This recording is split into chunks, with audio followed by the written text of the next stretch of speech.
Contexto económico. Este es tu contexto económico, Daniel. Bienvenido, buenos días. ¿Qué tal? Buenos días, buenos días Marcela, buenos días Juan en el estudio, a los radioescuchas de Contextos. El día de hoy, traemos la información respecto a la presentación del último informe trimestral del 2015, con la información del 2015 presentado el día de ayer por el Banco de México.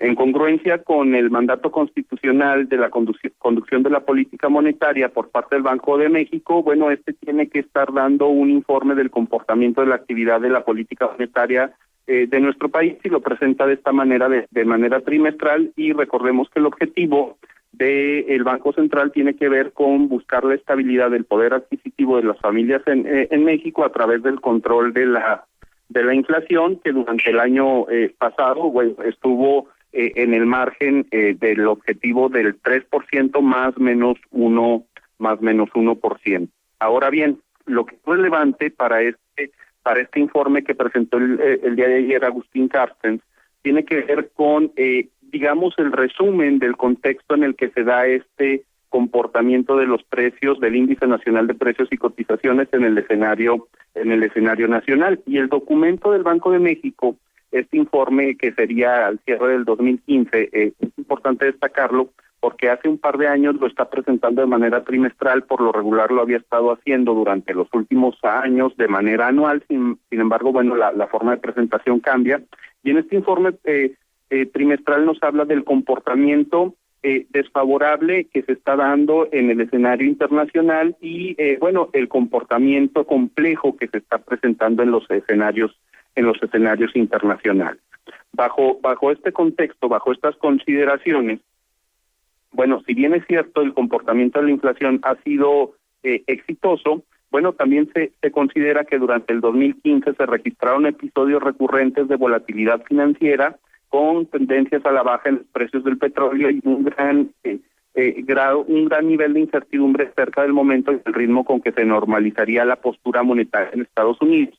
Recordemos también que vimos cómo se incrementó la tasa de interés de referencia de la FED en 0.25 puntos, y esto parecía nos hacía suponer que el comportamiento de la actividad económica norteamericana empezaba a tomar el ritmo que Estados Unidos esperaba.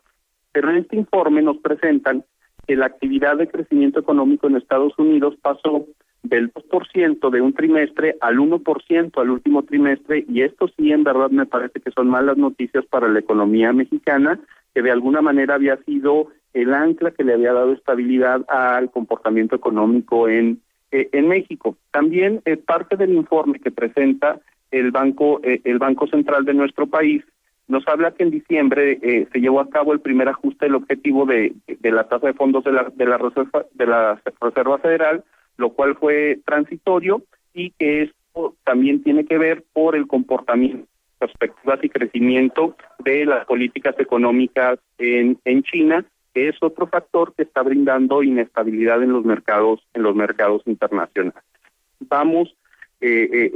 La consideración de este informe se puede resumir en 5 aspectos fundamentales, Marcela. El primero de ellos es que el Banco de México para este año pronostica una menor generación de empleos. Están reduciendo la expectativa de crecimiento formal para nuestro país en menos 20,000 empleos de los que están asegurados según el Instituto Mexicano del Seguro Social.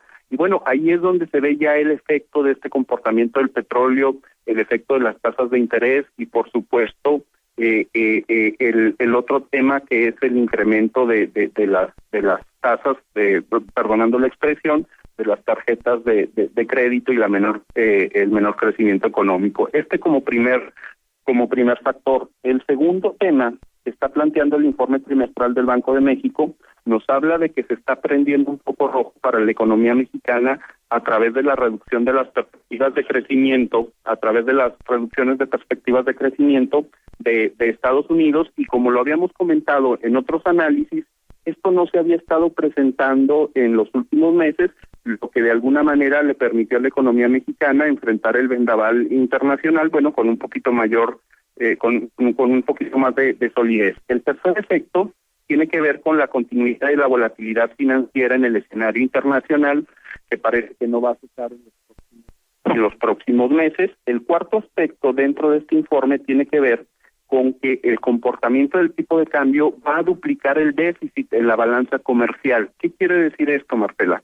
Bueno, que si bien es cierto, las exportaciones se incrementan porque aumenta la competitividad de nuestro país a través de las variaciones del tipo de cambio, también es una realidad que gran parte de nuestras exportaciones se elaboran con productos que estamos importando y además la dependencia que tenemos de productos del exterior en términos de canasta básica en nuestro país nos están generando que el déficit en balanza comercial se duplique y lo vamos a tener que, digamos, equilibrar del otro lado de la balanza de pagos, que es la cuenta de capitales con variaciones en las tasas de interés.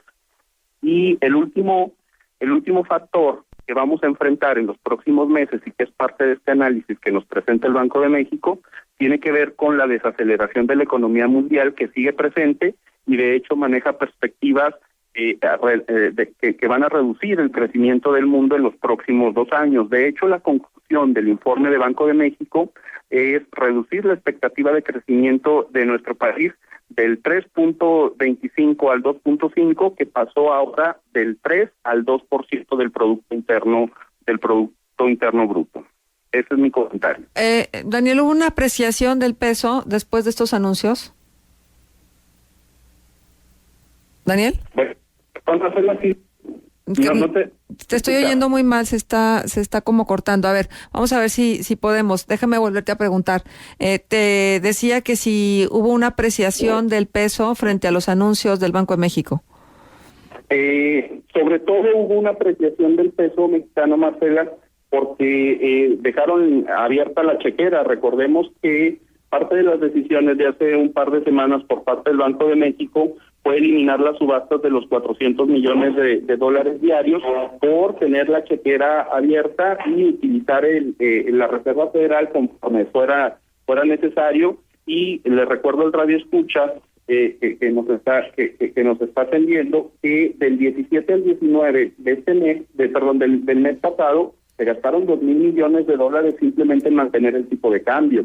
Creo que la política intervencionista del Banco Central es lo que ha podido de alguna manera estabilizar el comportamiento del tipo de cambio. Uh-huh. Oye, bueno, ya no es extraño que los ajustes de crecimiento siempre vayan a la baja. Digo, sea cual sea la crisis, porque si no hay que revisar 2 y 3 y 4 años para atrás y con crisis y sin crisis petrolera, estábamos como en el mismo tenor. ¿Por qué es siempre así? ¿Sucede lo mismo en otras economías?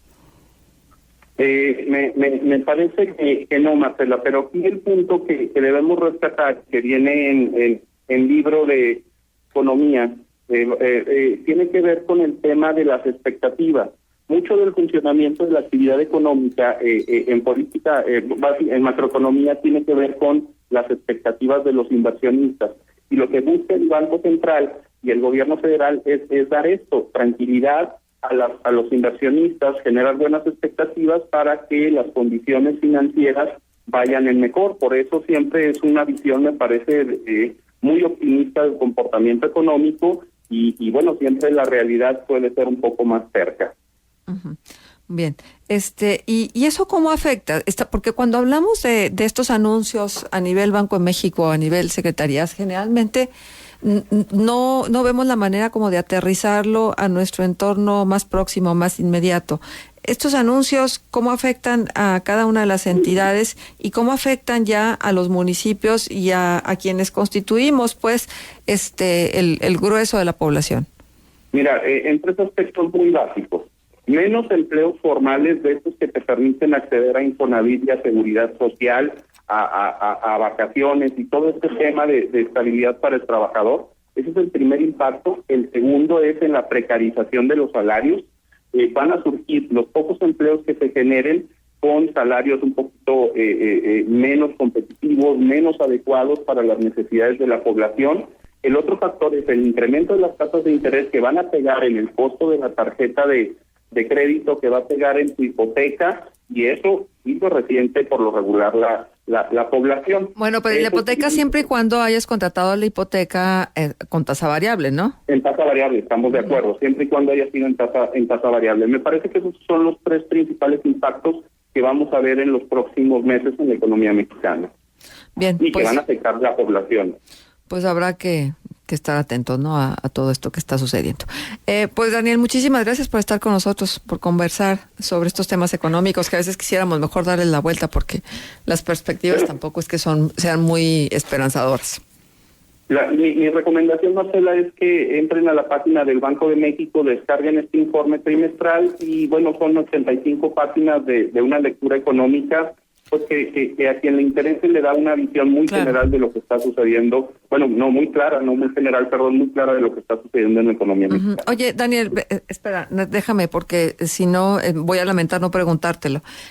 ¿Te parece a ti que como parte del grupo de Renacer Lagunero, la ley de 3 de 3 que tiene que ver con todas estas declaraciones de intereses, de impuestos, vaya a ser patrimonial también, vaya a ser suficiente como para combatir la corrupción, que finalmente luego la corrupción incide en nuestra vida económica? Ustedes están alentando la firma para que la iniciativa llegue a la Cámara y que se apruebe la ley. ¿Te parece a ti que ese sería un camino desde el punto de vista de un experto en economía? Sí, porque es un primer paso, Marcela, de participación ciudadana. Lo que tratamos de hacer en Renacer Lagunero es poner nuestro granito de arena como ciudadanos, decir, la política no es de los políticos, la política es del ciudadano y de sus intereses. Entonces, este esfuerzo de invitar a la población a que firme la ley de 3 de 3 es decir, ya basta, estamos dispuestos a empezar a entrar en temas políticos, empezar a ver cómo funciona el aparato de Estado mexicano para buscar el bien común, que al final sería el objetivo que estamos persiguiendo. Bien. Y aprovecho también para preguntarte lo siguiente de parte de Radio Escuchas, que Daniel nos hable sobre la calificación que acaban de darle al estado de Coahuila, Fitch and Ratings, y cómo va a afectar también el recorte petrolero a los estados. Bueno, si me lo permiten preparar la presentación para la próxima semana respecto a las calificadoras y más o menos cómo es este ejercicio, no solo para el gobierno del estado, sino para municipios, con gusto lo hacemos.